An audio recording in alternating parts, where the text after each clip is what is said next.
Yeah, those are messed up, no. Bad news is to beat your home, nigga. Yeah. Go on, get on that ass real quick one time. 144, baby. Run that shit up, Trey. They said you get on, you gon' represent. I said, of course. Soon as they crank that beat, I ride that bitch just like a horse. She about to go dumb, yeah, bitch, me whole guard. You ain't know they call me Obi-Wan. I come with the force. You gon' ride, yeah, of course. Get it lit up like a torch. You either low or this Lord, so that bitch is either or. Yeah, I know them niggas ain't cut like that. I swear I'm too hardcore. Wait up, let me make a call right quick. I'ma start another war. I was hurting when she left, but I don't care about any more. I need a Vaseline like my Nina Puffer bar. Took a Zach, watch the door. Matter of fact, lock the door. Any problem, let them come. We gon' snatch they soul like Shang Shang. Put them out of service, keep them tools like Miss Harper Free. Try to hope it's way too late. I'm headed straight to the safe. Throw that one up like a trophy. I'm that nigga, ain't no debate. Told them boys we taking notes. Call them up like set the date. This shit a piece of cake. Yeah, my bitches came from Whole Foods. Told them put on that top 3. Then bring me my house shoes. Don't make excuses, make moves. These niggas ungrateful, gotta show them UPK rules. I make hits like I can't lose. They said you get on, you gon' represent. I said of course. Soon as they crank that beat, I ride that bitch just like a horse. She about to go dumb, yeah, bitch, me whole guard. You ain't know they call me Obi-Wan. I come with the fart. You gon' ride, yeah, of course. Get it lit up like a torch. You even low or this Lord, so that bitch is either or. Yeah, I know them niggas ain't cut like that. I swear I'm too hardcore. Yeah, I just got off the call. I'ma start another war. Spit a plate up with my niggas, get your knife and your fork. They ain't locked in with the coat and when you speaking to me fart. Yeah, I just took the floor. Ain't no cowards in my campaign. They can't stop the campaign. Tell them bring the champagne. They know I'm a champion.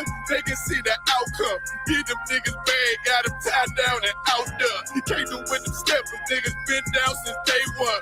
We run up the bands, bitch like Dylan. They say you get on, you gon' represent. I said of course. Soon as they crank that beat, I read that bitch just like a horse. Yeah, about to go dumb, yeah, bitch, we whole guard. You ain't know they call me Obi-Wan. I come with the force. You gon' ride, yeah, of course. Get it lit up like a torch. You either low or this low, so that bitch is either or. I told you niggas, you ain't cut like that. I swear I'm too hardcore. And I just made the call. We gon' start another war. Yeah.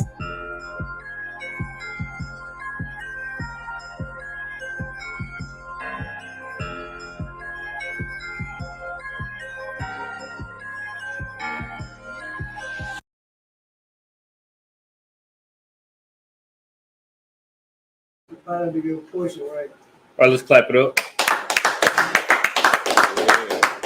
Hey, Shalom, Israel. We the Israelite School of Universal Practical Knowledge. Start out at 1 West, 125th Street, Harlem, New York, under commanding General Yohana. It's the Monday night scripture breakdown class. You know what I mean? Where we do what your Christian pastor cannot do. You know what I mean? They spend all that time. I mean, I know all of us pretty much been in a Christian church. You see what they do up in there. When you go up in there, and it's just a big old concert. You go up in there and they might to be honest, it's just a freak show up in there where they open the Bible and then they read one or two sentences.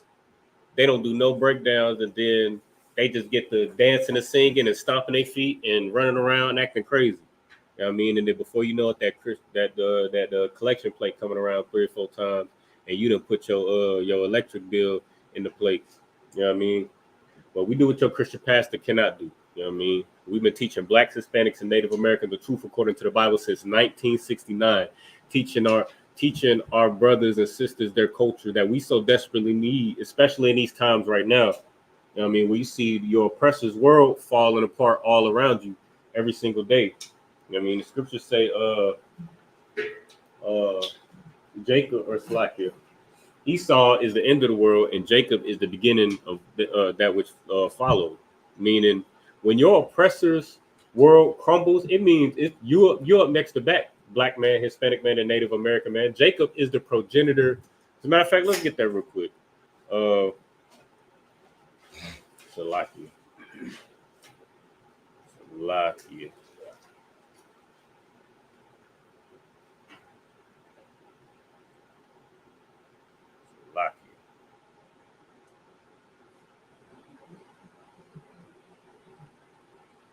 Where's it?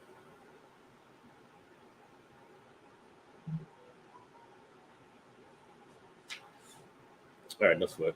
But it like the scriptures say, Jacob is the Esau is the end of the world, and Jacob is the beginning that followed. Meaning, for Blacks, Hispanics, and Native Americans to rule over the world righteously. You know what I mean? Your oppressor's world has to fall. You know what I mean? Their systems that have been used to abuse and oppress Blacks, Hispanics, and Native Americans. You know what I mean? Everything that's been used to destroy you. Every you know what I mean? That nation of people that's been ruling over Blacks, Hispanics, and Native Americans for so many years. You know what I mean? That nation has to fall. America has to fall. You know what I mean? For Blacks, Hispanics, and Native Americans to get out of this hell. You know what I mean? So especially in these times that we're in right now, it's especially important for us to understand and learn our culture. I mean, that's what we've been doing since 1969. You know what I mean? Which your Christian pastor is not equipped to do at all. What you got? The precept? Please, if you got it. Count on the book of Esdras, chapter 6, verse 9. For Esau is the end of the world, and Jacob is the beginning of that follow. So that's exactly what we just got done talking about. You know what I mean? Read that again, Bible Chasalaki. Count on the book of 2nd Esdras, chapter 6 and verse 9.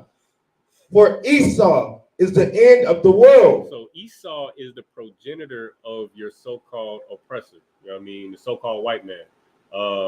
The one who has been, you know what I mean, pillaging all these nations.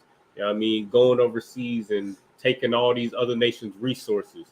You know what I mean? Just oppressing Blacks, Hispanics, and Native Americans, who was the one who bought the so-called African Americans from the Africans, who is another oppressor. You know what I mean? The ones who stole the land from the Native Americans and pushed them to the west during the the Trail of Tears. You know what I mean? Who destroyed our people. Go ahead, Slacky. You know what you're saying is so heavy because this devil right here, he is such a devil that he will oppress his own people. Why he's oppressing everyone else. Just so they ruling class or the ones with the money could be in power. And that's just, like I said, that just shows how much of a devil, he is, because he don't even give a damn about his own people. It's a lot. Now that's a heavy point. Give him a hand. And it's so heavy that you just said that because that's exactly what we see in today. Like when you see, you know what I mean? You see, what was it? Let's just start with, you know what I mean? What they call it? When America was established, it was established from you know what I mean, not the Civil War. I forget what they called it, but they basically had a war with Great Britain to separate from them. You know what I mean? Is that what it was? The Revolutionary War? That's what I thought it was. The Revolutionary War. You know what I mean? It started with them breaking off from their own people. You know what I mean? And it started because they were oppressing, like the priest just brought out. They were oppressing their own people.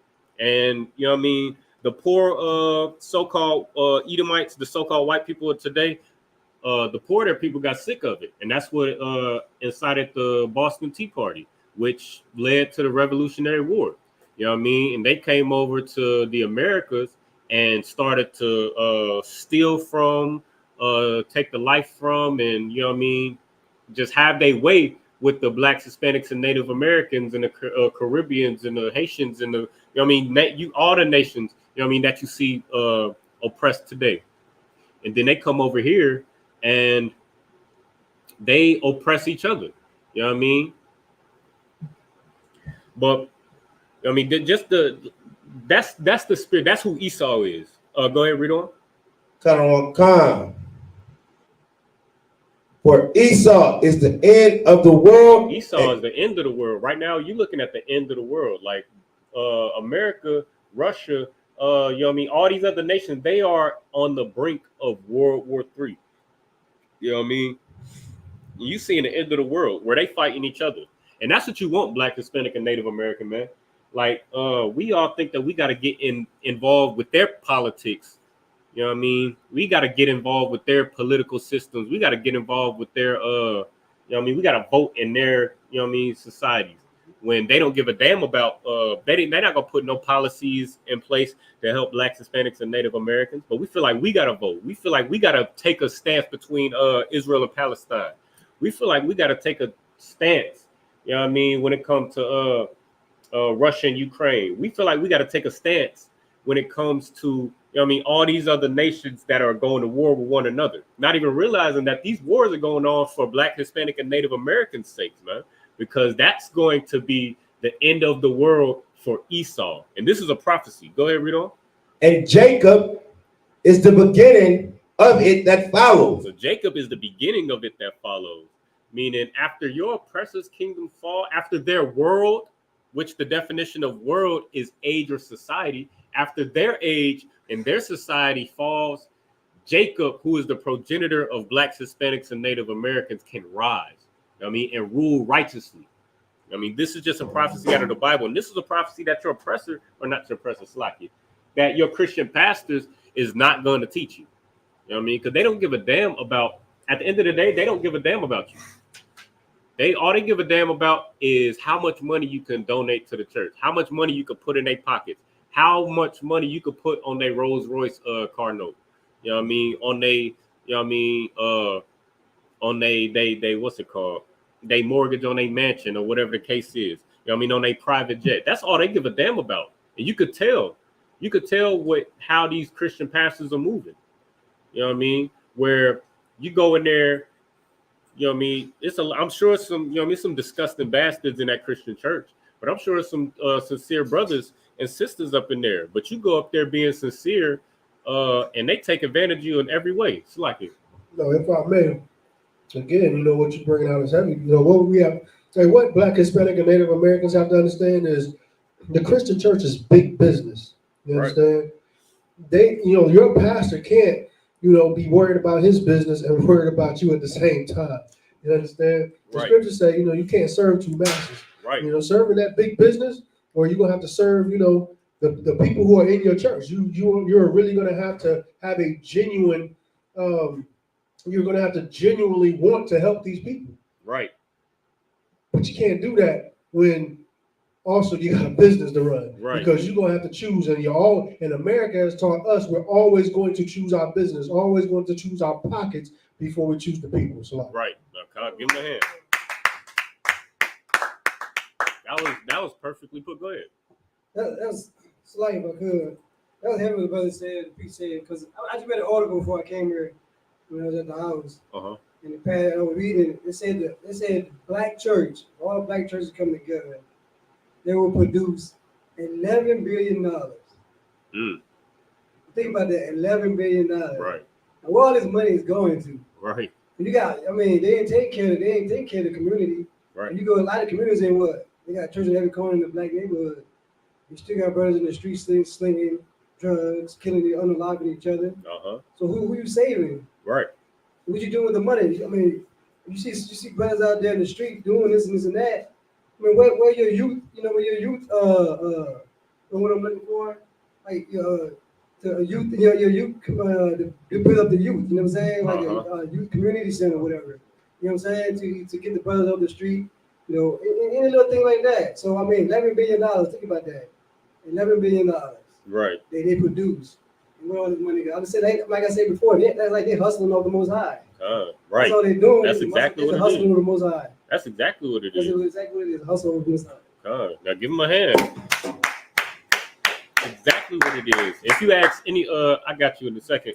If you ask any of these Christian pastors, or you look into their lifestyle, or you look into their lifestyle before they became Christian pastors, 9 times out of 10 they're gonna tell you that they was drug dealers or pimps. You know what I mean? It's ubiquitous in the Christian community. It's like it. If I may, what that brother brung out was just so heavy, you know, when he said that, you know, Black churches, you know, generate $11 billion. So basically, if you break it down, what that brother was just saying is all the churches in our neighborhood could support our neighborhood. Exactly. You understand? Right. So what he brought out was heavy, you know. I mean, if you just think about it, you know, all the churches in our neighborhood could take away the poverty. Right. It can take away, you know, the drug dealing, and most of us gonna sell drugs, and most of us commit these crimes because why? We gotta feed our family. Right. The church can feed all our families in the rest of life. Right. Now give him a hand. Go ahead, please. So, like, when you get a chance, I need a breakdown. Okay, no sweat. I got you in just a second. But what these brothers just said was absolutely heavy, man. Like, what was the number? 11 billion? 11 billion. 11 billion. Not million. Not million, it's $1 billion. Good night. Good night. I shook my head. Like, it's so heavy you just brought that out here in Killeen, Texas, because right here in Killeen, Texas, where our school is, 815 West 8th Street. That's the address, right? North 8th Street. North 8th Street, Salakia. North 8th Street. You know what I mean? You step outside these doors, and it's a Christian church. There, it's a Christian church right across the street. It's a Christian church right next to that one. It's a Christian church further up. You take, you know what I mean? You could pick any one of these roads and just drive, and it's gonna be Christian church, Christian church, Christian church. You know what I mean? You drive up Stan Schluter, Christian church, Christian church. You know what I mean? They got, I think, Christian House of Prayers right over there on Stan Schluter. You know what I mean? If you just all over Killeen, it's just nothing but Christian churches. But then also in that same breath, you step right outside these doors and you look at that corner, and it's gonna be two brothers sitting outside with no socks, you know what I mean, no shoes on, no shirt, strung out on whatever they strung out on. You know what I mean? It's gonna be two brothers over there in the back, you know what I mean, trying to build a bonfire or whatever the hell was going on. So like, you mind passing on the mic real quick? Like you just said, you know, you got these churches, you got a homeless shelter right there. Right. A homeless shelter right there. Right. Next to the churches. Right. That's crazy. That was heavy. That was heavy right there. Give him a hand. That's crazy. Like, all these Christian churches, all these homeless shelters, and they got $11 billion. You know what I mean? That come from us. I mean, that come from Blacks, Hispanics, and Native Americans. You know what I mean? That just goes to show you that your Christian pastors don't give a damn about you. They're not equipped to give Blacks, Hispanics, and Native Americans what they need, man. And what I believe Officer Kahangabar said it earlier about you can't serve two masters. And that's why brothers and sisters need to drop all of that religion, all of that Christian dogma, get out of that Catholic church, you know what I mean, or whatever you went to, that Muslim, whatever you went to, and come into the ISUPK under commanding General Yohana since 1969, because he understood exactly what that brother just said. You cannot serve two masters. You can't run you know what I mean, you can't read this Bible and then try to run it like a business. You know what I mean? You can't try to finesse your people out of their, you know what I mean, out of their pockets and be more concerned with money.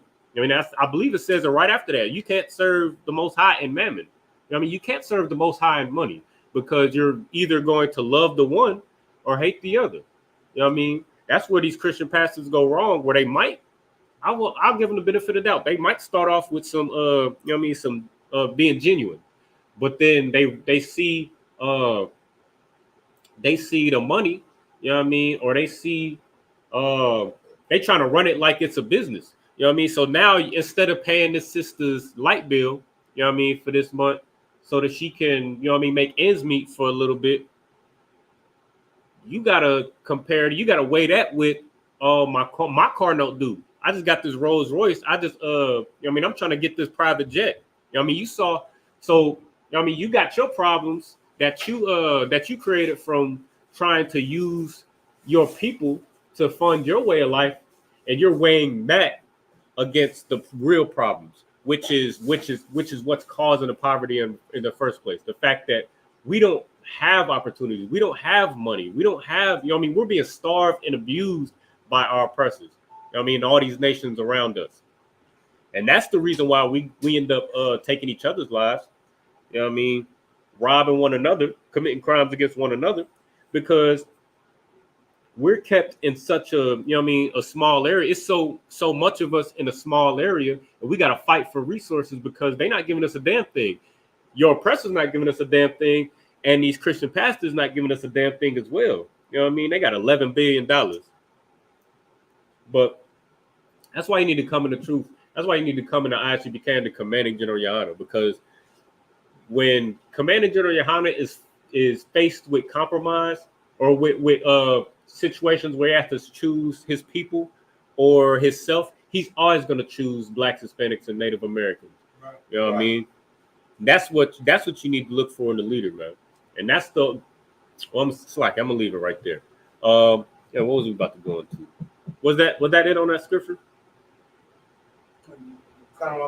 Okay, no sir. What you? Okay, go ahead.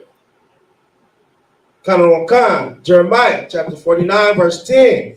But I have made Esau bare, and I have uncovered his secret places, and he shall not be able to hide himself. His seed is spoiled, and his brethren and his neighbors, and he is not. So your oppressor at this time is being exposed. You know what I mean? And it's high time for blacks, Hispanics, and Native Americans to realize who your enemy is, who you need to be separated from, man. Who taught, you know what I mean? Who put us in this compromising position where now we got to fight one another for resources? You know what I mean? Who taught your Christian pastors to teach us lies? You know what I mean? We got to realize that your oppressor is the devil that the Bible speaks of, man. Slack, you said you had a question. If any brother got a question or any topic or anything that you want to go before we go into the topic, then Baba can shout by all means. Go ahead. Salaki, I got a question about like the 144,000. Like, is that in the I was just thinking to myself, like, is that like what are we doing in the ISUPK? Like trying to wake up 12,000 from each tribe and like give them names and put all on their head, and so they can shed their light to the Most High, or is it kind of like something different? It's okay. I'm gonna help you out a little bit. So the whole point of what we do in the ISUPK is to just teach brothers and sisters their culture, so that brothers can seal our culture and these laws in our heads, in our foreheads, like the scripture says. Matter of fact, let's go to it real quick. But that's the whole point. You know what I mean?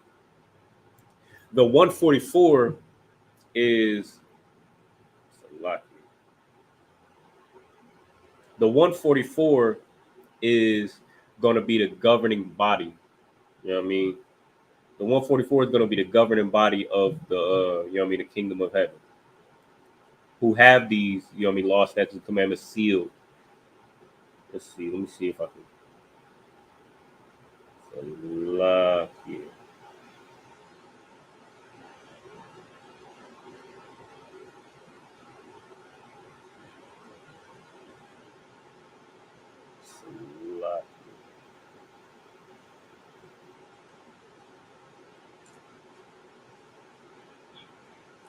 Revelations, what you just brought up about the 12,000 from each nation, that's in Revelations 7. You know what I mean?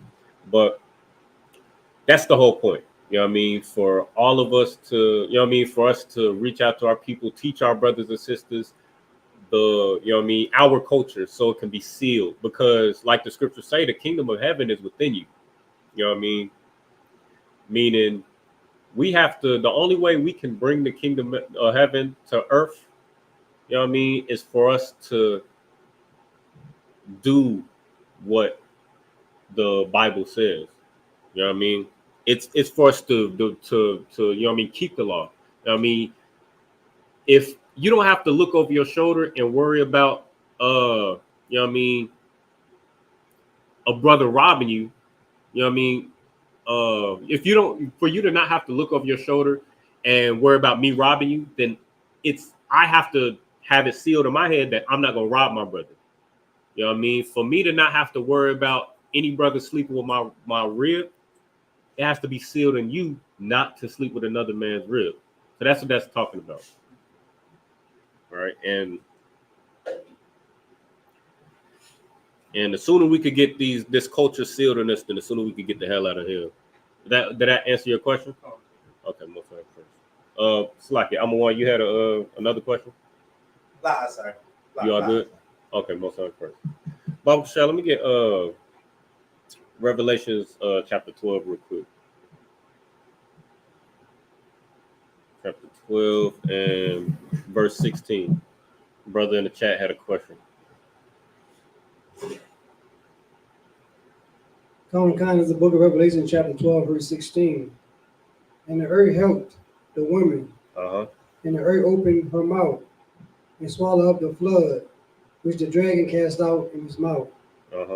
Read verse 15. 15, Bible shop. Common kind. Verse 15. And the serpent cast out his mouth water as the flood after the woman, that he might cause her to be carried away of the flood. Okay, so when you read in the book of Revelation, you got to understand that everything in the book of Revelations is one thing being represented by another thing. It's a vision. You know what I mean? They're metaphors, right? So all of these things, the serpent, the water, the woman, you know what I mean? All of these things are representations of another thing. Like the scriptures say, a dream is in Ecclesiasticus, I believe in Apocrypha, says the dream is the you know what I mean, is the one thing represented by another thing. Go ahead, read on. Verse 16. So it says the serpent. It says the serpent cast out of his mouth water as a flood after the woman. All right. So who? First of all, what's the serpent? Who or what is the serpent? Go ahead. So, Salaki, would it be the oppressor? Khan. And then the woman. Who's the woman? Would it be Israel or Mary? Say that again. Is it Israel?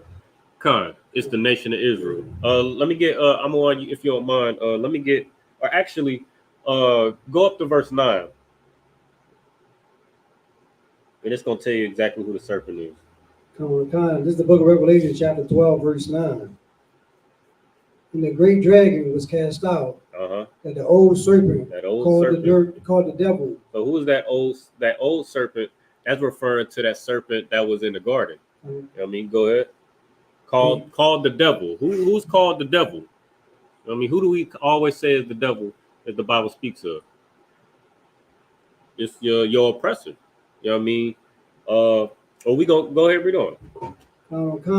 Called the devil and Satan, which deceived the whole world. Which did what? Deceived the whole world. Who has deceived the whole world?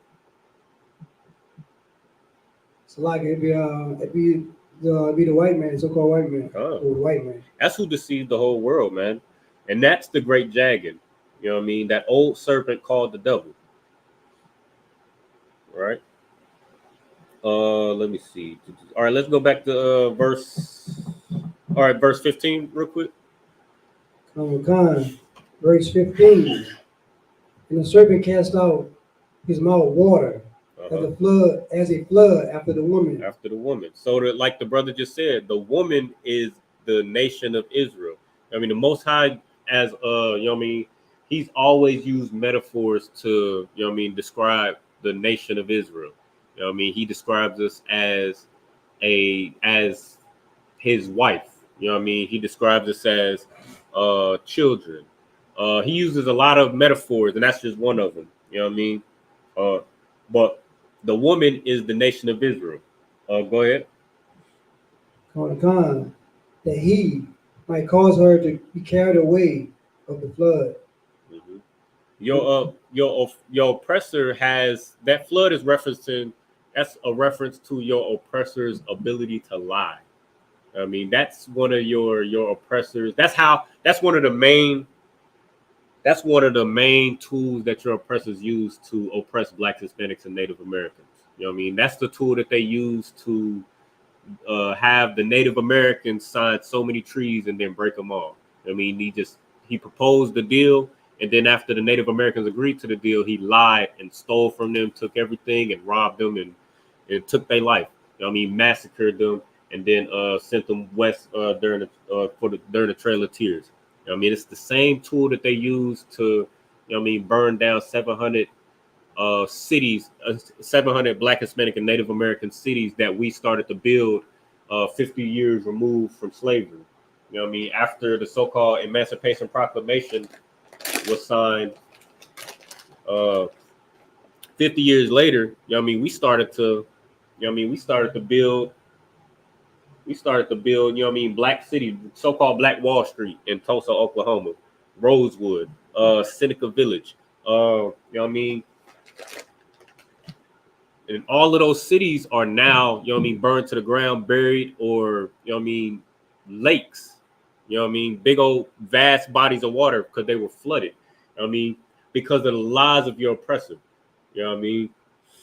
But that's just one of the main tools that your oppressor uses to destroy Blacks, Hispanics, and Native Americans. All right. And as you know what I mean, as we trying to bring out this truth, as we teach in Blacks, Hispanics, and Native Americans the truth according to the Bible, you know what I mean, your oppressor is trying to come up against and cover up, you know what I mean, our history. You know what I mean? And it was only till recently where, you know what I mean, you saw Russia, or it's like you saw Putin, you know what I mean, he didn't put out the Russian icons. We've been talking about the Russian icons since 1969, where you see on that wall, you know what I mean, all these ancient what's it called, these rulers during the Dark Ages, you know what I mean, these rulers that ruled over Europe, you know what I mean, were Black. These artists, you know what I mean, were Black. These you know what I mean, Christ, you know what I mean, these figures in the Bible, the prophets, you know what I mean, all were Black. But your oppressor, like the scriptures say, they cover the faces of the judges thereof. You know what I mean?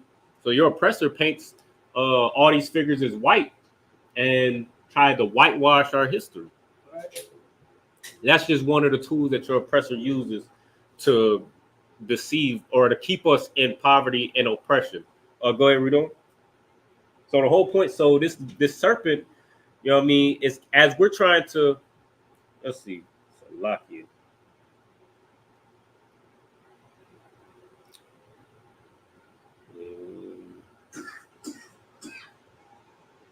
Go ahead, read on, Salaki. The book of Revelation, chapter 12, verse 16. Uh-huh. And the earth helped the woman. And the earth helped the woman. Like we just talked about, I mean, like we talked about a second ago, the woman is the nation of Israel. And the earth is helping the woman. The woman. You're seeing, you know what I mean? You're seeing, like we just talked about, the Russian icons. You seeing all of these, you know what I mean, all of this archaeology that's coming up out of the earth. You know what I mean? The Los Lunas Decalogue stone. You know what I mean? You see the you know what I mean, you look at the, what's it called? The Temple of Capernaum, I believe it is, where the ruins had the you know what I mean, the shield of David all over. You see these you know what I mean, this archaeology and this history coming out where your oppressor is coming out and saying that you know what I mean, the Native Americans were speaking Hebrew before they got here. That's why Christopher Columbus needed that Hebrew scholar Louis Notorious to come over during the Spanish Inquisition. You know what I mean? Because they knew who we were. That's, you know what I mean? All of these things are coming up because the earth is helping the woman. All of this archaeology is being revealed. All of this history is being revealed. So, like, you was gonna say something? So, like, sir, if I may, I was wondering, is the example of the earth helping the woman? Is it like I say, like how COVID came and shut down the economy, shut down the oppressors' business, or earthquakes kind of shaking them up? Would that be considered like the earth helping? Because I was trying to see if it would, like, you know, when the economy kind of got shook up, it kind of helped the woman, which is Israel. We got to spend time with our families. We got arrests, you know, and things of that nature. So is that like an example of the earth helping us, or you wouldn't use it like that? I wouldn't. Like the plagues, basically. Yeah, that's what it more so is. It's the Most High. That's a plague. You know what I mean? I wouldn't say that that's the earth helping a woman. The earth helping a woman is talking about just the, you know what I mean, where, like, because this is talking about, if you look at the context, this is talking about the lies that your oppressor spews about the identity of Blacks, Hispanics, and Native Americans. It's like, what you was about to say?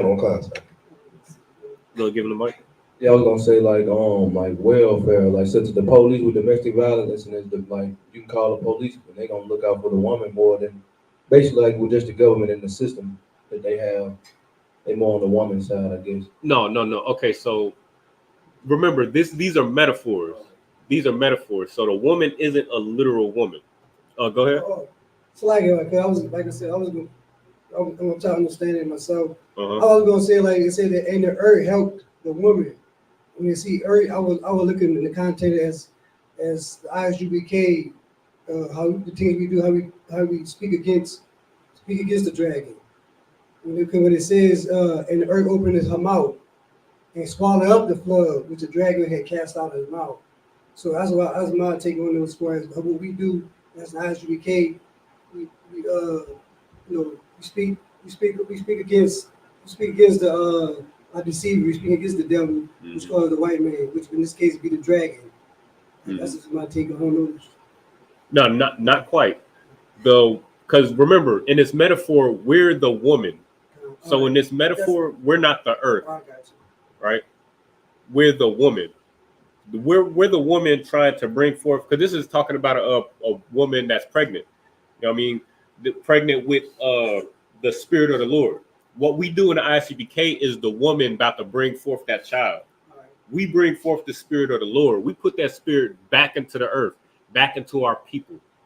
And because we're trying to put that masculine spirit into the world, your oppressor, who is the devil, who is the dragon, is trying to stop that. So he's trying to devour that woman before we can put that spirit into the earth. So that's the metaphor. So the earth is just that's why the earth is talking about the archaeology. So like now what we say is undeniable. It was undeniable at first, but you know what I mean, we had the battle. We still got to battle. You know what I mean? We still got to battle and fight with our people and wrestle with our people still to this day. But, you know what I mean? Now it's undeniable because now your oppressor, you know what I mean? Putin said the exact same thing we've been saying for years. That's the earth helping the woman. Where these, you know what I mean? I can't remember where the Russian icons was buried before. I believe it was some cave in Russia or something like that. But Putin, you know what I mean? He just released that to the public. That's an example of the earth helping the woman. I mean, things that are buried in the earth are now being brought to, you know what I mean, to the light for us to see. So now when we say Christ is black, when we do the Christ is a black man breakdown, the angels is black, the prophets is black. Now we have all this archaeology to back us up. You know what I mean? That's what that's talking about, the earth helping the woman. Right. So now the serpents. Go ahead, read on. We're using halfway through verse 16, or you can start from the top of 16. Oh my God! This is the book of Revelation, chapter 12, verse 16. And the earth helped the woman. And the earth helped the woman. Go ahead. And the earth opened her mouth. The earth opened her mouth. Remember this flood. This flood is the dragon or the serpent, trying to continue to deceive the earth, trying to, you know what I mean. Casting out lies out of his mouth. Go ahead, read on. And swallowed up the flood. So because the earth is helping the woman, you know what I mean, now we got all this archaeology. Now we got, you know what I mean, these oppressors, you know what I mean, confirming exactly what we say about them. We got, you know what I mean, all these examples that completely debunk those lies. You know what I mean, make it completely undeniable. The earth is opening up and doing what? Go ahead, read on. Which the dragon cast out his mouth. And it's swallowing up the flood which the dragon cast out of his mouth. So even though your oppressor is the best liar on the entire planet, you know what I mean, he's the number one deceiver in this entire planet. You know what I mean? Because of what the earth, you know what I mean, what we're finding, what your oppressor is finding, what we're finding, that it proves that Blacks, Hispanics, and Native Americans are indeed the chosen people of the Most High God. Because of what we're finding in the earth, now the earth is swallowing up those lies. Now what we say, we have more support and more proof that what we're saying is absolutely truth because of what the earth is showing. Does that make sense? You get it? Okay, no sweat. Go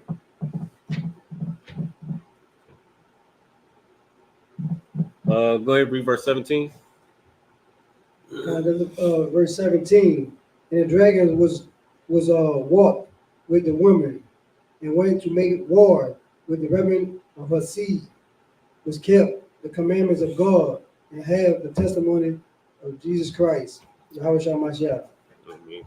And what you see now is that your oppressor is becoming more and more desperate to keep, like we just brought up before, like we read in the book of Ezra. I mean, Jacob is or Esau is the end of the world, and Jacob is the beginning that follows. And your oppressor knows that. I mean, remember that when you see your oppressor putting a boot on your neck, when you see your oppressor, you know what I mean, taking our lives, you know what I mean, by the hands of the police force, they brutalizing us, in the military, you know what I mean, you know what I mean, your oppressor is showing their true colors and they showing how much they hate you, you know what I mean. Just know that they know that when their world falls, that means that we're going to rule. You know what I mean? So when they see this changing of the guard, which is happening now, where we're separating out of that Christian church and all those ideologies, and we coming up in here, we growing our beards, we growing, you know what I mean, putting on our boots, you know what I mean, we growing our hair out, getting our braids and all of that, we putting on our culture, keeping the Passover, keeping these feast days, you know what I mean, these high holy days, we learning our language, the Hebrew, the Lashon Kodash. I mean, when they see those things, they are going to desperately try to interfere with that. You know what I mean? But to the brother, that's what this is talking about. All right. Was there anything else before we move on? All right, no sweat. If I could, let me get what's it called? Proverbs chapter 3 and verse 31 real quick. All right. But you know what I mean, right now more than ever, because like we've been talking about all night, you know what I mean, because your oppressor's kingdom is falling. I mean, you got to understand that you up next, Black, Hispanic, and Native American, man. And that means you got to get ready. You know what I mean? We got to get ready as a nation of people. All right. Go ahead, whoever got it. The book of Proverbs, chapter 3, verse 21.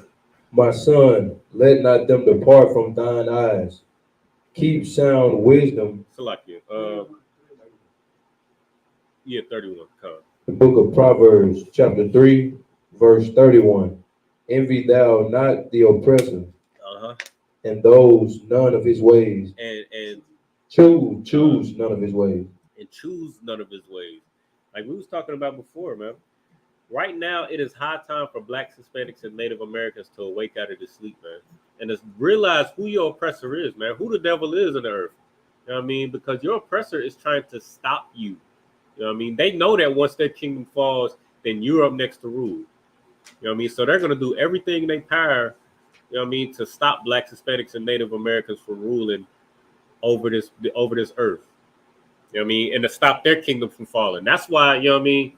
That's why you got Trump, you know what I mean, and all these oppressors with these MAGA hats talking about make America great again. You know what I mean? So if America could be great, they got to put you in captivity. Go ahead. When it comes to like Esau world, ending, like when they try to make like I'm trying to target us more, like such as like Star War, like a civil war basically. They world ended, so now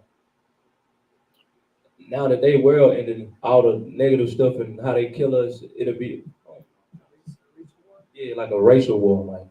Now that they world ending, they can take it out on the people that they already have that they really don't like. Well, they already doing that. You know what I mean? It's not so overt at the moment, but they already doing it. They already taking out.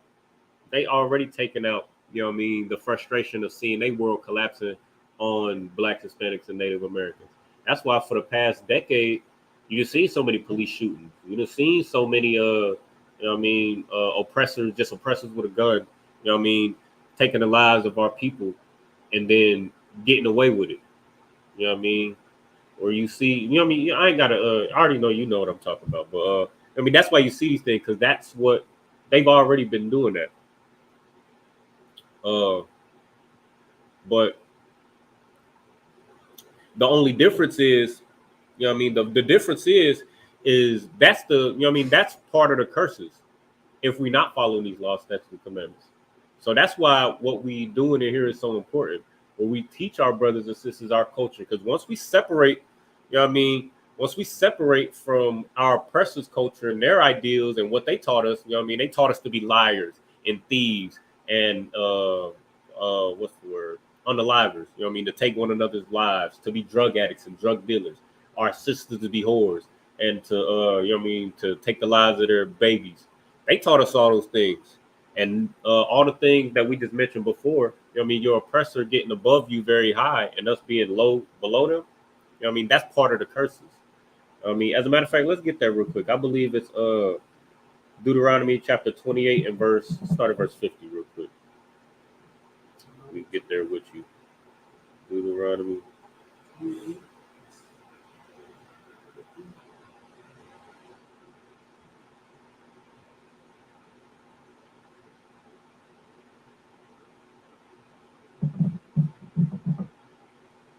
48, Salaki. Go to 45 real quick. Salaki. Go ahead. The book of Deuteronomy, chapter 28, verse 45. Moreover, all these curses shall come upon thee, and shall pursue thee, and overtake thee, till thou be destroyed. All of those, the thing that you mentioned about them targeting us, and you know what I mean, trying to destroy us and take our lives and all the things, like that's part of the curses because we don't follow our culture. We don't listen, or we don't follow the Most High. Go ahead, read on. Because thou hearkenest not unto the voice of thy Lord, the Lord thy God, to keep his commandments and his statutes which he commanded thee.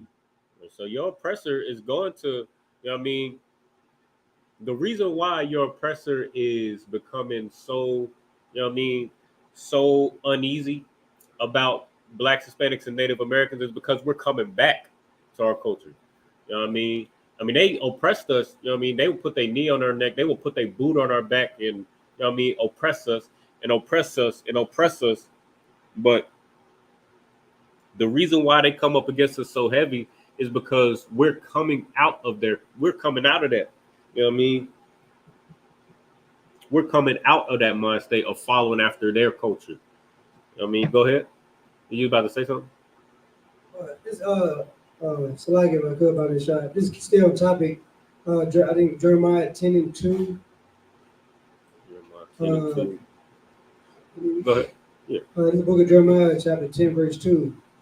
Thus say the Lord, learn not the ways of the heathen, and be not dismayed at the signs of heaven, for the heathens are dismayed at them. I'm glad you just brought that. We're gonna go right back into that. That's going into the you know what I mean, that's going into the topic that I was gonna go into. You know what I mean? Because who was holding that where was we at before? In Proverbs. But you know what I mean, for us to get that rulership, we gotta separate from our oppressors' culture.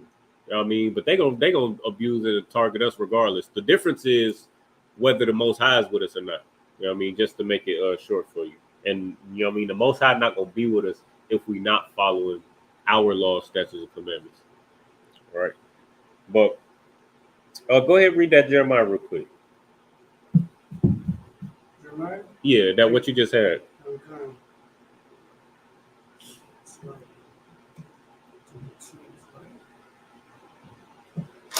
Khan, the book of Jeremiah, chapter 10, verse 2. Thus say the Lord, learn not the ways of the heathen, and be not dismayed at the signs of heaven, for the heathens are dismayed at them. So, you know what I mean? We got what is this? What's today? September, was the 30th? You know what I mean? I'm starting, you know what I mean? I already know y'all seeing it. You seeing the pumpkins and the 12-foot skeletons and you know what I mean? All these decorations going up. You know what I mean? This is the season. You know what I mean? This is the holiday season where a lot of Blacks, Hispanics, and Native Americans are gonna get caught up. You know what I mean? And right now, you know what I mean? Even back then, you know what I mean? The prophet Jeremiah was warning us about these, you know what I mean? These things. Where now we want to go ahead and follow after the customs of our oppressor. You know what I mean? Go ahead, read on. We're going to find out. You know what I mean? Common Khan, verse 3. For the customs of the people are vain. Uh-huh. For one cutteth a tree out of the forest. What's like this? Take that from the top again. Verse 3. For the customs of the people are vain. This is why it's important for Blacks, Hispanics, and Native Americans to separate from the customs and ideals of our oppressors. Because their customs are vain. I mean, the customs of these other nations are vain. We don't get out there because, you know what I mean, you're going to see in you know what I mean, all throughout, you know, what is it, October, November, December, January, for the next couple months, you're going to see you're going to see us out there, you know what I mean, blazing on these holiday seasons. You're going to see us on it all over the internet, you know what I mean, all over these social media platforms, teaching against and blazing on these holidays, you know what I mean, as they come through. And it's a reason for that, man. Because the customs of these people are vain. Remember, the Lord said, thou art a holy people unto the Lord thy God. You know what I mean? We supposed to be above all nations. You know what I mean? Deuteronomy say that these law, statutes, and commandments are supposed to have these other nations looking at us like a wise and understanding people. Right. But we can't be looked at as a wise and understanding people if we're doing the same vain customs of these other nations. You know what I mean? Vain means nothing. You know what I mean? No purpose. They serve no purpose. I mean, we're going to find out one of these customs that serve no purpose. Go ahead, read on. God. For one cutteth a tree out of the forest, the work of the hands of the workmen with an axe. So one cutteth the tree out of the forest. You know what I mean? We cutting trees out of forests. Go ahead, read on. Verse 4. They deck it with silver and with gold. I mean, I know right after Halloween, you know what I mean? You seeing all these spooky skeletons and jack-o'-lanterns and all of that right now. But as soon as you know what I mean, I don't even think we're gonna make it through what's it called? October. We ain't even gonna make it to Halloween before they start playing Mariah Carey. You know what I mean? I hear her around the corner. Go ahead. It's like you gotta I work at Walmart. They already got it set up at the store now. Oh my God. The Christmas, they got Halloween on one aisle, and then right across, they already got the Christmas store set up. No, absolutely. I was in the grocery store earlier today too, and they got the Charlie Brown, the Christmas ornaments and all of that. Like they wait and they can't wait. You know what I mean, to start pushing this holiday season. You know what I mean? Go ahead, read on. Con, they fasten it with nails and with hammers that it move not. But like the brother just said, you know what I mean? They pushing this Halloween on you, and you know what I mean? They pushing Halloween and Thanksgiving and Christmas all at once right now on you. You know what I mean? To keep you destroyed, man. And all of these, remember, like we just read in verse 2. You know what I mean? All of these customs are vain. You know what I mean? All of these customs are nothing. You know what I mean? Their gods don't mean nothing. Their practices are for nothing. You know what I mean? But the practices and the culture and the laws, statutes, and commandments that the Most High gave us, you know what I mean? It's for us to be able to rule over this earth righteously, so we can stay out of this hellish condition. Go ahead, read on. Verse 5. They are upright as the palm tree, but speak not. They must needs be born because they cannot go. Now just imagine, we're in hell because of these vain customs that we choose to keep. You know what I mean? We're in hell because we try to follow after these oppressors who we're supposed to be ruling over. You know what I mean? We are so much we supposed to be ruling over these other nations. You know what I mean? But we're following after their vain customs. You know what I mean? But it said they speak not. You know what I mean? You have to go and buy that Christmas tree. You gotta go out and buy that jack-o'-lantern and decorate your house with all them lights. You know what I mean? You see that electricity bill at the end of the month and that mug oppressing your pockets. You went out and did that. You went out and bought those decorations. You know what I mean? That's oppressing your light bill. That got you got to scrounge and scramble for rent. Got you working 2 or 3 jobs. You can't see your kids because you're trying to gather up all this money so that you can give them the best holiday season that they could possibly have. Nobody's making you do that. Nobody's holding a gun to your head and saying, put that skeleton up and you better not take it down till New Year. You know what I mean? Nobody's making you do that. But we go out our way. They must, it said they must do what? Go ahead, read on. They must need be born. So that Christmas tree ain't walking into your house. You know what I mean? And you know what I mean? And you know what I mean, oppressing you and holding you at gunpoint. Be like, put this silver and gold on me. You have to go and carry that Christmas tree into your house. Right. You got to go and carry those decorations in your house. You got to do all of that. You got to, you know what I mean, work that double, triple overtime to try to spend all of that and give it right back to your oppressor. You know what I mean? You got to go and do that. And it's destroying us. It's destroying us. Not only is it destroying us spiritually, you know what I mean, keeping us in this hell, but it's destroying us physically. You know what I mean? If you don't understand the spiritual aspect of it, you should at least understand the physical aspect of it. Like, you might not understand that, you know what I mean, the history of Christmas or the history of Halloween or how evil celebrating these things are. You know what I mean? The history of Thanksgiving and how evil it is for us to celebrate the mass genocide of our Native American brothers and sisters. You might not understand that part, but you do understand how, you know what I mean, how stressful it is for you to have to work 2 or 3 jobs. You barely getting by throughout the regular year as it is. And then you got to go pick up a 2nd and 3rd job so that you can make all this money just to give it all to Walmart, just to give it to, you know what I mean, Hallmark, Home Depot. You buying all these raggedy, you know what I mean, these raggedy decorations that's killing your pockets. When at the end of the day, all your kids want to do is see you. You know what I mean? All your wives want to do is just see you. They want your company. You know what I mean? They want your time. Go ahead.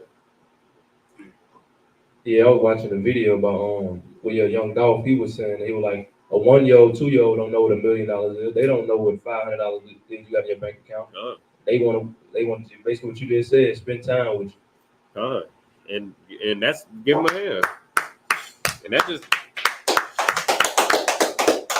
that's so heavy what that brother just said, man.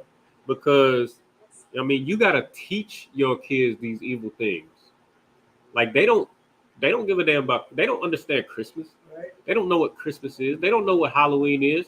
Like I ain't gonna lie, my neighbor, he got a big old jack-o'-lantern in front of his house. It's like a big old it's like a 4-foot jack-o'-lantern with some monster coming out of it. And my daughter, she is terrified of that thing. Like, so, you know what I mean? And what do we do? Why do we do these things? What's the number one reason why a black man or black parents, black, Hispanic, and Native American parents say that they go into the holiday season with everything that they got? Go ahead. There's 2 things. First of all, I'd say they're simple-minded people. Obviously, yeah. Yeah. Go ahead.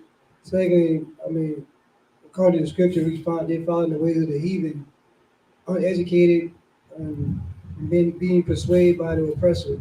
What they're doing is not wrong. They're not against God. Okay, what do they say though? You go ahead. Come on, concert, if I may. They say it's for the children. It's for give them a hand. Now, mind you, like the brother just said, your children don't understand Christmas. They don't know what Christmas is. They don't understand. They don't know the difference between getting a Christmas gift. They don't understand the difference between getting a gift on Christmas versus you just buying them something new. Versus they don't know the difference between that and you just walking in the grocery store and they see something on the shelf they want. They don't know the difference. You have to teach them. You know what I mean? We got to bear these burdens like we just read in the scripture. You know what I mean? And we talking about like Amon just said, we talk our people say we do it for the children. You know what I mean? We do it for the children. Whole time your children is terrified of them decorations. They terrified of that neighbor. You know what I mean? That weird neighbor, that creepy neighbor that always got some, you know what I mean, sitting on their front porch doing some old freaky, goofy, spooky shit. So go ahead.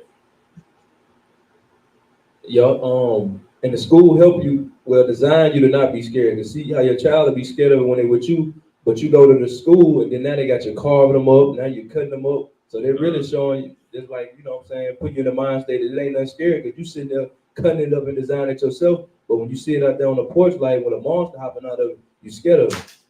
And that's so heavy what you just said, because we have to indoctrinate our children to believe this nonsense. Like we just read right here. This Christmas tree, go ahead, read verse 5 again real quick, Bible shop. Kind of the book of Jeremiah, chapter 10, verse 5. They were upright as the palm tree, but speak not. These Christmas trees don't speak. They don't speak. That pumpkin in HEB ain't saying carve me. That skeleton ain't up in that Home Depot saying buy me, put me in your front yard. You know what I mean? Ain't nobody forcing you. Ain't nobody, you know what I mean? Like, you know what I mean? How they what can I use? Like how your oppressor makes it mandatory for you to work certain hours during the holiday season. Nobody's coming to your house and knocking on your door and being like, hey, make sure you got them Christmas decorations up. You know what I mean? Make sure you got that Halloween decorations up. Nobody's doing that. But we, even though we don't have the money for it, we don't have the time for it, we don't have the energy for it, we're going out our way to do these things, man.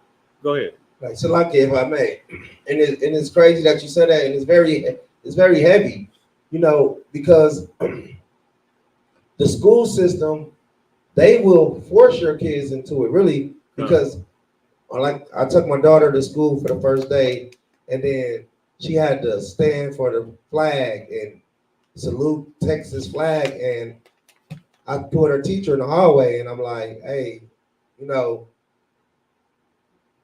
please do not make my daughter, you know what I'm saying, have to stand for that, you know what I'm saying, because, you know, and I gave her the rundown, and even like the holidays and stuff, like they celebrating and they go to school and they talking about birthdays, and she come now, she talking about Christmas, and it's like, we gotta fight, man, to stop the indoctrination of our children from these oppressors, because, you know, they go to school and learn these things, and then everybody else is doing it, and they come home and looking sad, and, you know, and they just 4 years old, just going, you know what I'm saying? So so man, I just say, man, it's a good thing that, you know what I'm saying, the ISUPK, you know what I'm saying, is teaching children and teaching us so we can teach our children in the right way to follow the Most High. Damn right. Give him a hand. Yeah, Proverbs 22 and verse 6 real quick. Because what the brother just said, like what y'all been saying all night is absolutely heavy. And that's the point. You know what I mean? Where, again, nobody's making us do these things, but we, you know what I mean? And even though we can't afford these things, we can't afford to keep these holiday seasons. You know what I mean? We go out and get these ornaments and these decorations and all of that. You know what I mean? And like the brother just said, we go to school, you know what I mean? And even though your kids don't understand what Christmas is, they don't understand what Halloween or Valentine's Day or what's it called? Thanksgiving. They don't understand all of that. You know what I mean? They don't care. They don't know the difference. It's just turkey to them. You know what I mean? It's just candy to them. You know what I mean? They don't know the difference. But like the brother said, you know what I mean? You go into the schools and they're indoctrinating and teaching your children how to keep these holidays. And that's exactly what happened with us. When we was raised up, even to this day, we don't know what the hell these things are. We don't care about the importance of it. You know what I mean? We don't care. We know that it's not important to our culture. I mean, it's like, let me not say that, because we think it's a part of our culture, but we don't understand the origin of it, and we don't care to know. You know what I mean? But we do it religiously and repetitively every single year because that's what we were taught. Slacky, you was about to say something? Oh, God, it's like if I was if I could. Just hear what the brother was saying. 'Cause I had the same incident, the same thing with my daughter. She was 11 when this happened, and national anthem come on, whatever, or the president to the flag, and she's just a stand. Uh-huh. So I guess a lot of the teachers, assistant principal, they feel offended about the situation. So I ain't got a phone call. Uh-huh. They say, "Well, I Mr. Merrick," but they asked my daughter, "Is your father in the military, ex-military?" She said, "Yes." I said, "You don't stand for the national anthem?" She told me yes. Anyway, I got a phone call. She asked me, your daughter's she's not standing for the national anthem?" Uh-huh. And the white president of the class, I know. And she left it as that. But the say it is that the oppressor, they trying to forget what the flag stand for. They want to leave all that behind, all in the past. You know what I'm saying? There's a lot of I can say genocide behind the flag. Pretty much they were trying to do. Hard labor behind that flag. You try to make that the flag is a good thing, which is not. You know what I'm saying? So that's kind of what the brother was saying at the same incident. Absolutely. And what you just said was so heavy, and that's exactly why we about to go into what we who got that Proverbs 22, I believe it was. The book of Proverbs, chapter 22, verse 16. He that oppresseth the poor to increase his riches. It's 6, 22 and 6. Book of Proverbs, chapter 22, verse 6. Train up a child in the way he should go. Read that again. Train up a child in the way he should go. Read that one more time. Train up a child in the way he should go. This is going to be so important during this holiday season because you're going to get calls all through the holiday season. You know what I mean? Especially if your kids are school age, you're going to go ahead. I was crazy. I was listening to the same video Young Dog was talking. He was like, that's what's wrong with like parents today. They wait until their child turn like 18, 19 and ask them what they're going to do. When the whole time when they're young, you're supposed to mold them up into actually like, not as what you want them to be, but like just pretty much mold them up into being good, not just waiting until they 18 and 19 saying they ain't this and that. Basically, when it's your fault, you ain't trying to mold them into nothing. You just let them grow up and then ask them a question about what they want to be or whatnot. Exactly. And that's why Salakia. Let me see. Salakia.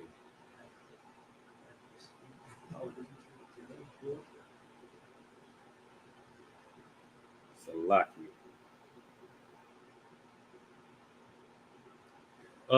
You hold that Proverbs. Let me get Matthew chapter 18 real quick. Chapter 18 and verse 3. You can go ahead and read, or where the other mic at? You can go ahead and pass that to Matthew right now? Not yet. Go ahead and finish that Proverbs.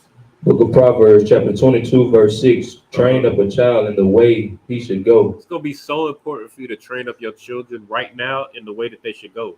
Because, again, we say we doing it for the children, but the children, they going to do whatever the hell you doing. Right. Like, they just going to follow you.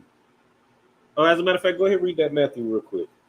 This is the book of Matthew, chapter 18, verse 3. And said, verily, I say unto you, except ye be converted, and because as little children, you shall not enter into the kingdom of heaven. Why is he saying that? Why is Christ saying this? Because a child, you know what I mean? They don't go and argue with you when you say this is how you say your ABCs. You say A, B, C, D, E, F, G. They gonna be like, all right, A, B, C, D, E, F, G.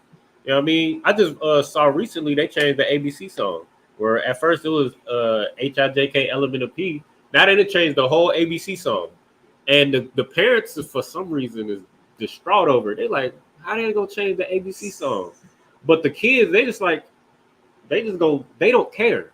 They just gonna learn. They gonna take whatever you tell them and absorb it. Because read that Proverbs. Train up a child in the way he should go. So we doing all of this, breaking our backs to try to, you know what I mean, to try to follow after these vain customs of our oppressor, and we putting it on the children like, oh, it's for the children, but the children don't give a damn. It's up to us to train up the children in the way that they go. Why? Go ahead, read on. And when he is old, he will not depart from it. Because when he's old, he's not going to depart from it. Like the brother said earlier, I mean, we wait until our children are, so imagine that, you know what I mean? We indoctrinate our children ourselves. Well, we just like, we doing Christmas, we doing first birthdays where the baby don't even know what the hell a cake is. The baby just gonna smash the cake, they gonna rub it, you know what I mean? Try to taste it, feel it, and try to figure out what the hell this is in the first place. You got the candle right there, they gonna touch the fire, they trying to explore and see what the hell this is in the first place. You know what I mean? And we're putting it in their face right now, you know what I mean, breaking our backs to do these things. But the kids don't know what the hell this is. They could care less. You know what I mean? You think your kids is gonna hate you forever if you don't give them you know what I mean? You don't give them a first birthday. You ain't got the biggest Christmas tree in your house. They not gonna give a damn as long as you're raising your children up in the way that they should go. And that's why it's so important, especially in this time, because you're gonna be getting phone calls like that all the time. If your kids are school age, you know what I mean, you a brother and you don't celebrate Christmas. You know what I mean? You don't celebrate these holidays, and everybody want to say Merry Christmas, Happy Thanksgiving, and all of that. Happy Halloween to you. And you don't say it back, or whatever the case is. You know what I mean? Salakia. We lost my train of thought. But you're going to get questions. You're going to get phone calls, you know what I mean, from your children. But you can instill that confidence in your child just by raising them up, you know what I mean, in the way that they should go. Because when they old, they're not going to be, when they're young, they don't give a damn about Christmas. But then when you send them to school and they 5 years old and they didn't have 5 years without a Christmas, 6 years, 7 years without a Christmas, you know what I mean? And they trying to have these Christmas parties, or they trying to, you know what I mean? They trying to have your kid do the Secret Santa. They go, or like the example y'all just gave, the standing for the Pledge of Allegiance, they can have the confidence to sit down and stay seated. You know what I mean? And then the teacher try to press them on why they not putting their right hand over their heart and pledging allegiance to this country. That ain't did a damn thing for Blacks, Hispanics, and Native Americans. That got their children in, you know what I mean, in cages. That got us mass incarcerated. So like you. Now, if I may, you know, what you're bringing out is heavy because, you know, we raise our children, you know, in the way that they should go. We raise them in this truth. Like you say, that's going to give them the confidence to go to school. They're going to be proud not to stand, you know, for that Pledge of Allegiance. But why you not standing? Me and my family, we don't do that. Right. They're going to be proud not to celebrate Christmas. They're going to be proud, you know what I'm saying, that they're different. Right. And they're going to want to show they're different. Right. Because, you know, they're raised right. And like I say, you know, they're going to be proud to show, you know, that they're different, proud to show how they was raised, proud to say, no, me and my family, we don't do that. So, right. Give them a hand. And it's so heavy because you look at these other nations, they're not trying to make Ling Ling pledge allegiance to the flag. They're not trying to make Juntao, you know what I mean, celebrate Christmas. They don't do that. You know what I mean? They're not asking Zumbutu to celebrate Christmas.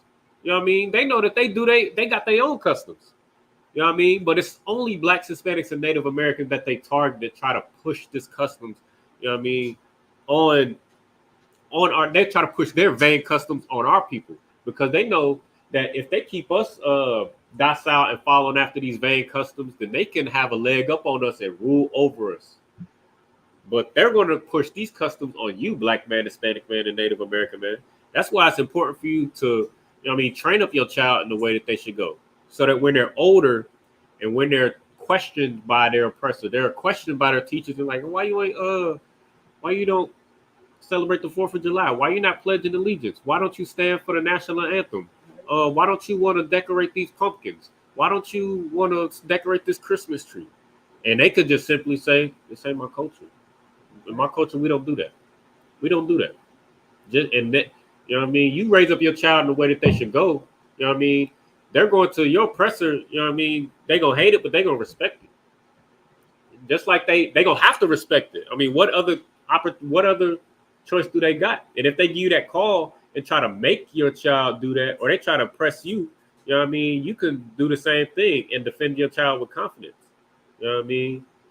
Like, do you ask, you know what I mean, do you ask your oppressor, I mean, do you ask the these African children why don't they celebrate Christmas or pledge allegiance to the flag? Do you ask, you know what I mean, these other nations' children why they don't celebrate Christmas? No, they don't. So why you pressing my child? Salaki, what you about to say? What you said, because they understand, like you said earlier, they know that the African people have their own culture. They know that they not from the U.S. They know that they grounded in their culture that they have overseas and across those waters. But us, they just look at us as lost little dogs. Right. We gonna follow anything that they put out for us. It's out for us. Right. Now, that's the truth. What the brother just said, and that's why it's important for us to. You still got that Proverbs? Come on, sir. Book of Proverbs, chapter 22, verse 6. Train up a child in the way he should go, and when he is old, he will not depart from it. That's why it's so important for you to train up your child in the way that they should go, man. Don't try to indoctrinate them with you know what I mean, Christmas and Halloween because it's for the children. You know how many times I've heard it, and I'm sure y'all can relate. You know what I mean? You know how many times I've heard the story of oh, you know, I know the origin of this holiday, and I know is this, that, and the third. I know it's not, you know what I mean, it doesn't mean anything, and this, that, and the third, but I do it for the children. It's times out for that, man. That is so foolish, man. Where you're the parent. You're the parent. How are you doing something? How are you doing this for the children? You know what I mean? They don't even understand what this is, and you doing it for the children, man. Why don't you teach your children their culture and give them a foundation in this hell for the children? Right. You know what I mean? Let's do that. Salaki, what you about to say? So, and you're exactly right, sir, if I may. That's why I wanted to ask was Isaiah 3:12, is that like a precept? Because like you bringing it out, and you know, if I may read it. Go ahead, please. It says Isaiah chapter 3, verse 12, as for my people, children are their oppressors, and women rule over them. O my people, which they lead thee, cause thee to error and destroy the ways that they pass. So by women saying by women choosing to do things for the children, they actually become oppressors in a way that now you are using the children to keep us oppressed. You understand how to because now we are celebrating, like you brought out earlier. Long as we celebrating Christmas, long as we celebrating their holidays and Halloween, that they continue to rule. So now that the woman is being basically oppressed because they're doing it for the children, as they say, now they have become like the oppressor, leaving us oppressed to try to get out of this hellhole by celebrating the customs that you brought out so eloquently that are vain. No, that's an excellent precept. Give him a hand. In regards to that precept, the women rule over the children. So the reason why fathers do it for the children is because the women want to do it for the children. So the children are your oppressor because they dictate what we doing this Halloween. They dictate the decorations. Because the women who rule over the children, they want to teach them this. You know what I mean? But that was an excellent precept. And that was right on topic. You know what I mean? But just imagine. You know what I mean? Imagine if we taught them like what we just read in Proverbs, the 22nd chapter. You know what I mean? We just raise them up in our culture. We're not about to celebrate Halloween. Ain't none of us, I hope. You know what I mean? You got no pumpkins and jack-o'-lanterns, you know what I mean, in their house trying to decorate it and all of that. But we are about to keep the memorial blowing the trumpets. You know what I mean? This coming Wednesday. You know what I mean? We teach it. Go ahead. Oh, you good? Go ahead. We just said blowing on the trumpets. I was thinking about due to it's kind of off topic though. Due to all these crickets and stuff like that. And I think I was talking to Officer Abio, we went boots on the ground, and we was talking about like how.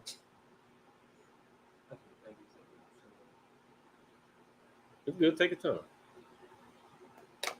He was saying something about blowing of the trumpets and kind of like because lately been a lot of crickets on the ground and stuff like that. He was saying it's kind of like and one of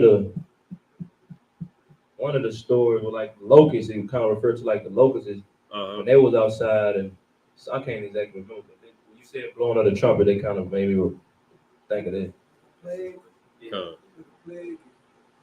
Okay, so the I can't remember exactly what the specific memorial to blowing of the trumpets is about, like specifically, off the top of my head. But go ahead. So like it's it's basically it's a feast day where say if we was like in the wilderness or get ready for battle. So they would blow the trumpet. Like one trumpet might mean they'd be like, doo, doo, doo, doo. Yeah, they know, come on, you know. Yeah. Or they might have, so it's basically what we would call like a signal for the nation. Right. Whether enemies are close, they'll send a certain kind of, you know, trumpet. They'll blow a certain kind of trumpet, and we'll know that let's go. Then they'll blow another one if we need to go east and west. So it's kind of how we communicated before we you know, if we was able to go to war or if we was able to assemble. That's basically what the memorial or the blowing of the trumpet is. Now, what you said was absolutely correct. I just can't remember if there's a particular story. I think it has something to do with it's a Numbers, in Numbers chapter 10. Numbers chapter 10. But we'll get into that. We'll get into that. Brother go into it a lot deeper this coming Wednesday. I don't want to spend too much time on it because we about to go and go into it in depth. What? Is it tomorrow? No, Wednesday. This Wednesday at sundown. Nah. But and on that note, you know what I mean. If you Black, Hispanic, and Native Americans in the Killeen area, you know what I mean, or in the surrounding areas, Temple, Waco, Cove, in the surrounding areas, you know what I mean. Feel free to come on, come on through, you know what I mean, and keep this feast day with us. You know what I mean. As we said before, we've been keeping you know what I mean, we've been teaching Black, Hispanics, and Native Americans the truth according to the Bible since 1969, man. We are the home of the truth. You know what I mean? So come on down, you know what I mean? Come on through. You know what I mean? Slack it, sir. If I may, can I get that precept? Please. All right, it's Numbers chapter 10, verse 9. And if ye go to war in your land against the enemy that oppresseth you, then ye shall blow an alarm with the trumpets, and ye shall be remembered before the Lord your God, and ye shall be saved from your enemies. You know, so that's, you know, one of the signals. You know, when we were going to war, you know, we would blow that trumpet, you know, to sound the alarm. Again, it says in Numbers 10, the Lord instructs Moses to make, you know, the silver trumpets to call assembly together, signal the start of a journey, and sound an alarm in times of war. Yeah, absolutely. The water, sir. Come ahead. This not holiday Salakia. This feast day, you know what I mean, it is an excellent example of us being an independent nation. You know what I mean? Of us separating from our oppressor and us, you know what I mean, organizing as a nation and dictating our own culture. So we ain't got to worry about going to schools and having our children, you know what I mean, being taught Thanksgiving, being taught Halloween, and having Christmas parties and all of that. We ain't got to worry about some other nation, you know what I mean, sending them to some strange school with some strange teachers with some strange beliefs, teaching them their vain customs, because we're an independent nation. You know what I mean? So we can teach our culture in our schools rather than learning their culture and then having them come home and then having to unpack everything, all the vain doctrines that they learned in the world, and having to, you know what I mean, unteach them and reteach them their culture. You know what I mean? So this is this feast of memorial blowing the trumpets is an indicator of us being an independent nation. You know what I mean? Where was we at? Lock you. Yeah, where was we at? training up a child the way they should go.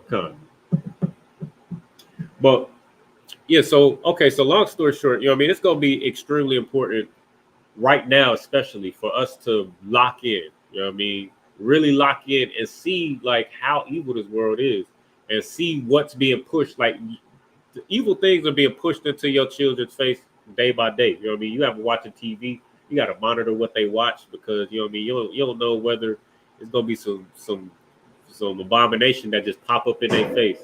You got to be careful of what they see out in the grocery store, what they see out in the world. You got to be cautious of sending them to school because some evil oppressor's child is going, may try to shoot up the school. But this holiday season is especially wicked because it's all of the things, all the evil things that your children are taught in the world, all condensed in, in this season. So you got to be especially careful in training them, teaching them what's right and wrong, so that when they go out into the world where you can't be there, because unfortunately we're in captivity, so we got to go to work, we got to send them to school. We ain't trying to catch a truancy charge. So we got to send them to school. So when we can't be there, it's important for us to train them up and teach them so that they can be confident in their culture. If all they know is Yah Bashim Yah Shah Brakatah, they not gonna give a damn about Mariah Carey and these Christmas carols. If all they know is Yahweh Shamar Latah Bashim Yah Shah, they ain't gonna give a damn about no Christmas presents. It's gonna be foreign when they see it. It's like, so you want to say something?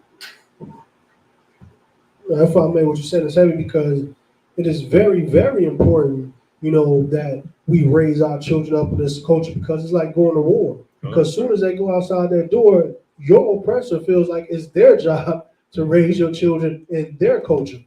So they're going to raise your child in that culture.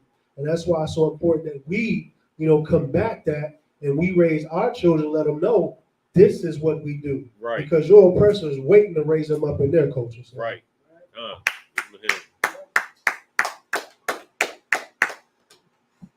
That's the whole point right there. Your oppressor is waiting to teach your children these vain customs. They just waiting. On top of the Christian church, on top of these Catholic churches, on top of every oppressor, or every, everybody in the grocery store, Santa Claus with the, it's some stranger in a Santa Claus outfit out front of the stove ringing the bell. Y'all got that out here? I ain't seen that in a while. The Santa outside with the bell taking donations. Yeah, y'all got that out here in Texas? I seen it one time at Walmart sometime. Yeah, like you gotta everything outside of these walls, everything outside of the school. It's somebody trying to teach your children something evil. You even take these fake Israelite groups, they around here got the Hebrew written on their shirt. They got the fringes. They fooling our people thinking that they of the Lord, that they know their culture, they follow their culture appropriately. But then they backdoing and celebrating Thanksgiving. I forgot what they called it. Where they had the whole group of Israelites. In the house. Celebrating essentially what was Thanksgiving. I forgot what they called it, but they did the same thing the Christian church do. They put their own little twist on it. They had the ham out there, and they was mocking the good night. They was mocking the our culture. It was like they said something. I forget what the hell they said. But go ahead. But yeah, like even with Christmas though, they just show you how evil and how much of an illusion it is. People just miss it. Like you telling me you gonna go to the mall, let your child sit on a stranger lap and whisper in his ear some gifts, so-called gifts that they want. That's crazy, man. Hey, ain't no stranger. Ain't my kid ain't sitting on no stranger lap and they whispering sweet nothings in their ear, man. That's crazy. But the way you just said that, that's the truth about it. but we dress it up, or our people dress it up rather, you know what I mean, as if, oh, it's for the children. Meanwhile, your child is terrified. Like, you don't know this, man. Oh my God. That's Salaki. You was about to say some more? Yeah, and then it's really funny because he gonna tell him, yeah, I'm gonna get you this, I'm gonna get you that. It's just And now you got this stranger whispering these sweet nothings in your child ear, telling you, "Oh yeah, I'm gonna get you this. I'm gonna get you that new PS5, and I'm gonna do this, that, and the third." And you as a parent, now you like, I gotta get this. I gotta get this brother. I gotta get my child a PS5 and a boat and a. You gotta now. The pressure's on you because you playing Santa. You know what I mean? So this stranger is lying to your child and be like, yeah, I'm gonna get this for you now. I'm gonna get this for you. And you done taught them about Santa. So now they expecting Santa to get them all these things because they done been such a good boy and they, you know what I mean, all this, that, and the third. And now for you to not be a liar, you know what I mean, for your child not to be disappointed, you know what I mean, you gotta go out and buy that PS5. You gotta go out and, you know what I mean, give them the best Christmas and they've ever had. The whole time they didn't even know what Christmas was until you taught them that. Salaki, go ahead. Crazy. And what you're saying is exact. But the worst thing about it is after you done all that, you got to give a white man the credit. Santa. Right. You did all that. Right. And then give the credit back to him. Right. Absolutely. No, that's the truth right there. And that's the cold part about it. Like at the end of the day, like we go out our way to, you know what I mean, teach our children these vain customs that they had no idea about. And we go broke and break our backs, break our necks to do all of these things, to teach them these vain customs. And then at the end of the day, this ain't benefiting your child, it's hurting your child. It ain't benefiting you, it's hurting you. Your back hurt. I know your back hurt right now. You know what I mean? Your shoulders and neck hurt. You don't want to go to the slavery right now, tomorrow. I know I don't. But you got to work double, triple overtime to do this nonsense, to teach your children nonsense, and then who get the credit? They're not coming to you and being like, thank you, daddy. Thank you, mommy. This is the best Christmas ever. They coming to you, they like, Santa. They like, thank you, Santa. You know what I mean? They thinking some fat white man that they saw at Walmart. You know what I mean? They thanking Walmart Santa for the hard work that you done put in, and all that hard work went into the pockets of your oppressors so that they can use those funds and those, you know what I mean, all of that to further oppress you. Man, look, we can go on and on down this rabbit hole, man. But it's just so evil and wicked, like, you know what I mean, how we go into these customs and you know what I mean, even though we see the delusion, you know what I mean, even though it don't make sense to us, we still feed into the delusion and feel obligated to follow the customs of our oppressors. But, real quick, just want to get this last question here real quick. Let's get Leviticus chapter 19 and verse 27 real quick.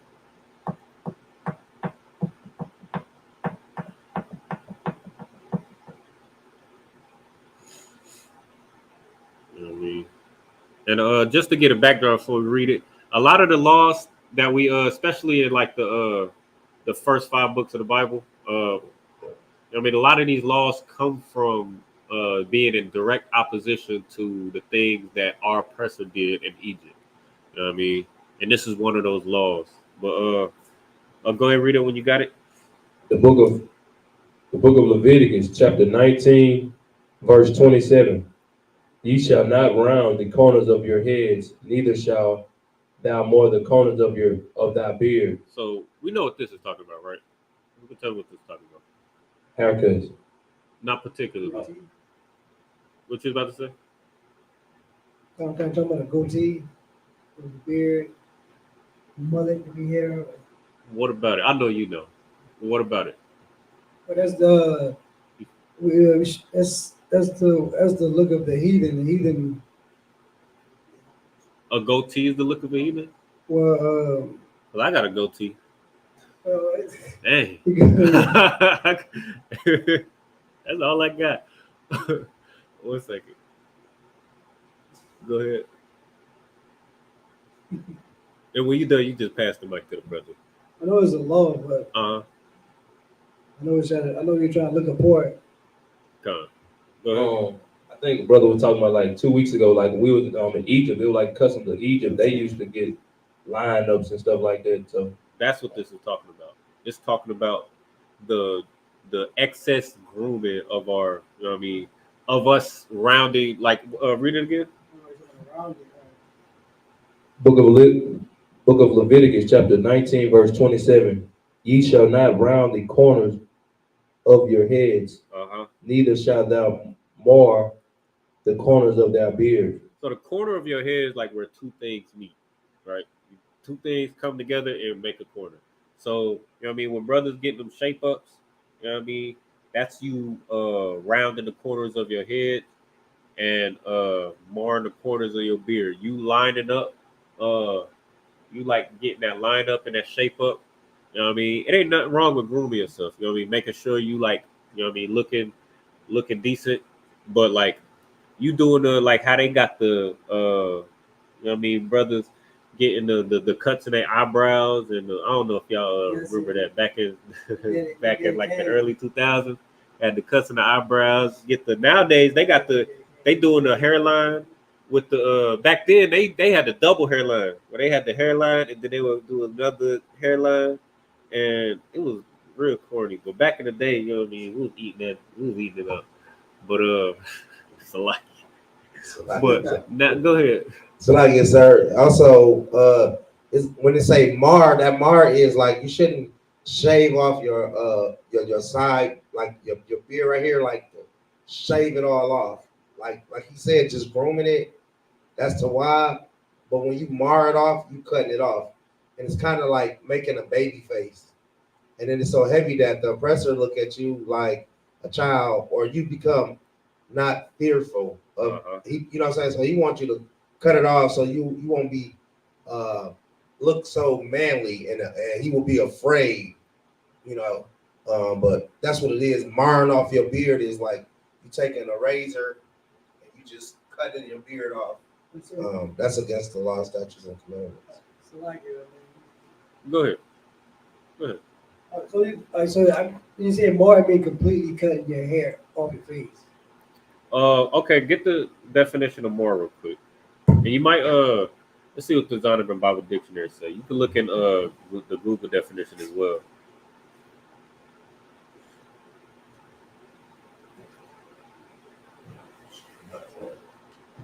See if it's in there. So like on Google it says you got multiple meanings. As far a noun, is a flaw, a blemish. Oh no, a verb. A verb. Got you.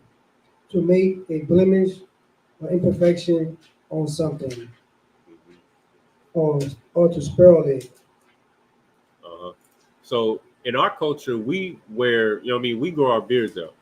You know what I mean? We have, you know what I mean, our young men, or it's like not our young men, but our men, you know what I mean, our culture is to have braid, it's like beards, to braid our hair. You know what I mean? That's just the culture of how we look. And again, a lot of the things that we see in the law, especially talking about appearance, like how we should look, how we should dress. You know what I mean? The things, the customs that we should keep, they went directly against the what's it called? The Egyptian captivity. You know what I mean? So like the brother just said, you know what I mean? Us, you know what I mean? Us, like not us, but the cutting, shaving your beard completely, or doing all that. I think they call it manscaping. That was the custom of the Egyptians, where they would cut their face bald. They would cut their hair bald because they thought that hair was unclean.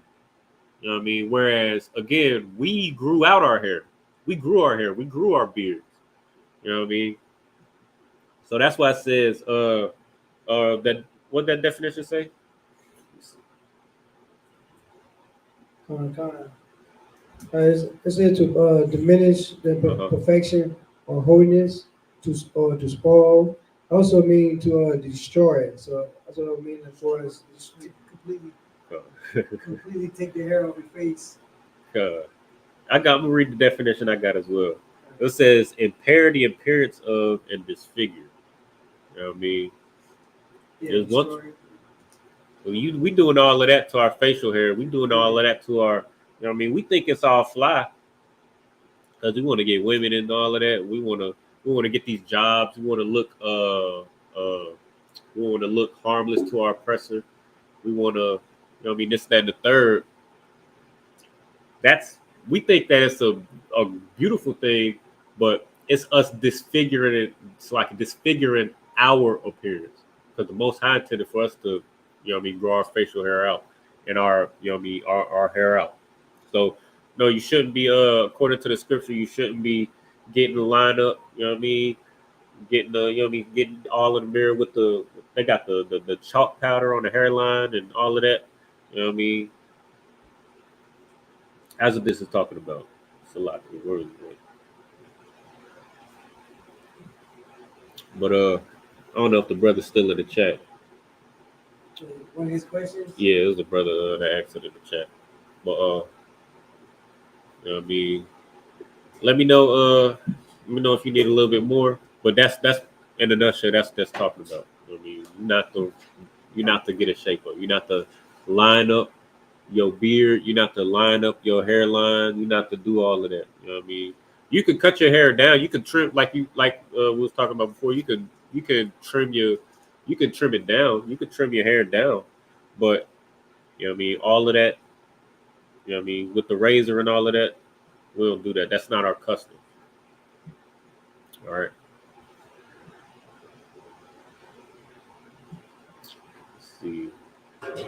Let's see what time is it. All right. Somebody about to say something? What? What's up? Oh no, he was laughing because I was like because he was laughing because I'm bald, so I have to let it grow out. I was saying because I'm naturally bald. Now if I would have complete hair on my head, I cannot cut it completely off. Let's see. I think some of the for Israelite people, they think you can be bald head. You gotta have it. You can't cut your hair off. That's what they say. Yeah. Yeah. 1 Corinthians chapter 11, real quick, 14. Before we get out of here. Yeah. 1 Corinthians 11. 11 what's it? And 14. Oh my God.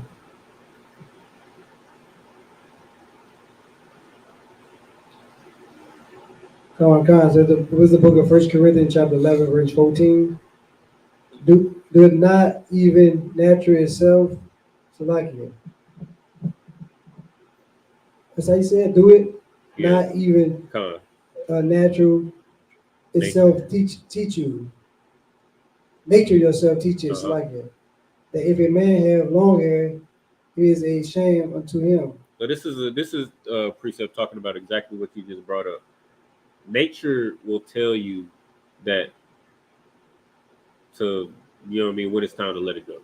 Like it's not unlawful for you to, if you go bald, you know what I mean, you could, it's up to you. You know what I mean? You could wear it how it is. You know what I mean? Some brothers that got the, you know what I mean, you know what I mean? You know what I mean? And they make it, you know what I mean, they do their thing with it. You know what I mean?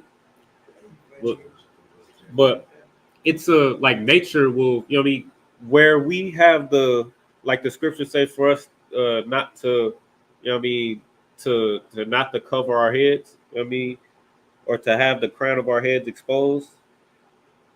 Nature, you know what I mean, you'll start to lose your hair and the crown of your head. I mean, naturally. All right. What's going on? If I could. So I remember someone saying, that's verse 15. I know the sisters come in here, they have their head covered. And then I read 15. I know somebody was saying, I don't know who it was. I was speaking to, maybe my pop or somebody saying like, I read 15. Said, but if a woman have long hair, it is a glory to her, for her hair is given. So like her hair, for her hair is given for her for a covering. So he was, I guess he was saying that why they put cover the hair if we get hair on the head, they just cover their hair and cover their head, whatever. Some of that in that content. Go up to verse 5. Understand the question? Like, Come on, yeah. on 1 Corinthians chapter 11, verse 5. For every woman that prayeth or prophesies with her head uncovered, dishonor her head. For that is even all one, as if she was shaved. So so sisters have to cover or wrap their head because of this precept. A woman having long hair or having hair in general, it is it's a sign of the sister, you know what I mean, that the sister is, you know what I mean, it's a glory to the sister. You know what I mean? That's why it says in Isaiah chapter 3, you know what I mean, you read all that whole chapter is talking about how the Lord is going to judge the sisters. You know what I mean? And one of those is, instead of set hair, baldness. You know what I mean? For a man, it's natural for us to go bald. You know what I mean? That nature will show you that, you know what I mean, at a certain point, you know what I mean, we tend to lose our hair. But that's not the same. That's why it's called male pattern baldness. You know what I mean? Where that's not something that's natural for a woman. So if you see a woman, that's why it says here at the end of verse 5, for that is even for that is even all one, as if she were shorn. You know what I mean?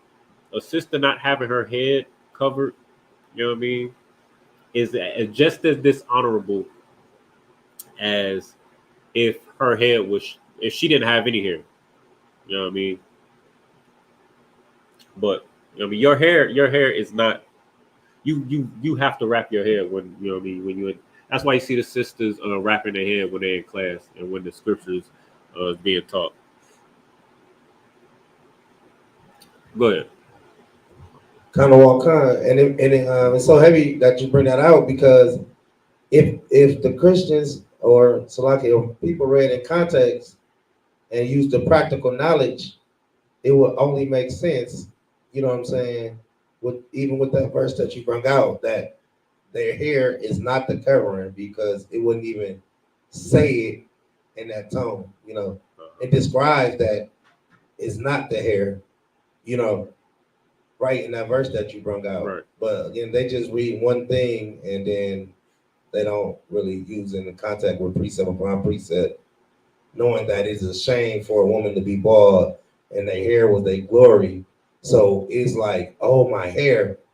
And like, I don't know if it was a custom of man or whatever, but I know back in the days they used to say that, like, if a woman was dishonorable, or they would like cut their hair and it would be like the worst thing you can do to her.